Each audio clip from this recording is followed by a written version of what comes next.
Halo Sobat Alternatif. Kali ini kita akan membahas tentang kejayaan Raja Nusantara. Yuk kita simak bersama. Prabu Siliwangi yang berkuasa di Kerajaan Pajajaran konon memiliki puluhan ekor gajah untuk transportasi dan armada perang.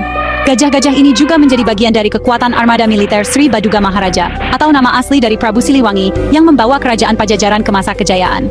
Di masa Prabu Siliwangi ini pula, Pajajaran dibawa ke masa kejayaan dan disegani. Pajajaran menjadi kerajaan besar, kuat, dan disegani di Nusantara.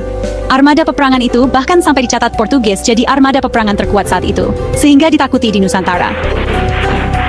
Tercatat ada sekitar 100.000 pasukan kerajaan Pajajaran sebagaimana jejak sejarah dari catatan Portugis sebagaimana dikutip dari Hitam Putih Pajajaran, dari kejayaan hingga keruntuhan kerajaan Pajajaran. Transportasi Sang Raja Prabu Siliwangi pun tak main-main. Setidaknya ada 40 ekor gajah yang dimiliki Raja Prabu Siliwangi untuk transportasi. Sedangkan di wilayah maritim, Pajajaran memiliki beberapa kapal jung yang fungsinya sebagai alat transportasi via laut, sekaligus menciptakan perdagangan antar pulau. Selain kapas, baju, dan lainnya, tercatat terdapat perdagangan kuda jenis Pariaman mencapai 4.000 ekor setiap tahunnya. Selain memimpin dengan keberanian raja dan kekuatan pasukan perang yang besar, Tommy Pires mencatat mengapa kerajaan Pajajaran akhirnya muncul sebagai kerajaan yang disegani dan besar. Sri Baduga dilukiskan sebagai era kesejahteraan yang tertulis banyak di Carita Parahyangan.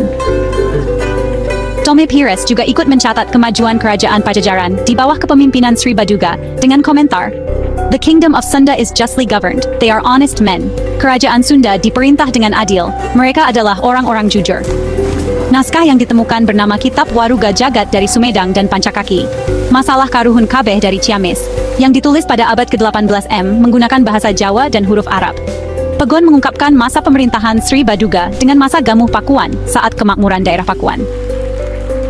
Tidak mengherankan akhirnya ketika Sri Baduga menjadi raja yang terkenal dan diabadikan kebesarannya oleh masyarakat Sunda di era Pajajaran. Pada prasasti Tembaga Kebantenan disebutkan bahwa Sri Baduga atau sering terkenal Prabu Siliwangi memerintah di susuhunan Pakuan Pajajaran selama 39 tahun, yakni 1482 M hingga 1521 M.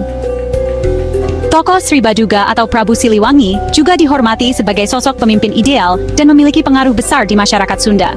Selama masa hidupnya, ia dihormati semua rakyatnya, diakui sebagai leluhur para Manak atau bangsawan Sunda, dan dipercaya selalu mengayomi semua masyarakat tidak pandang ras, suku, budaya, dan agama. Ia satu-satunya raja yang namanya hingga sekarang masih menjadi idola di masyarakat Sunda. Ikuti terus kisah-kisah seru lainnya.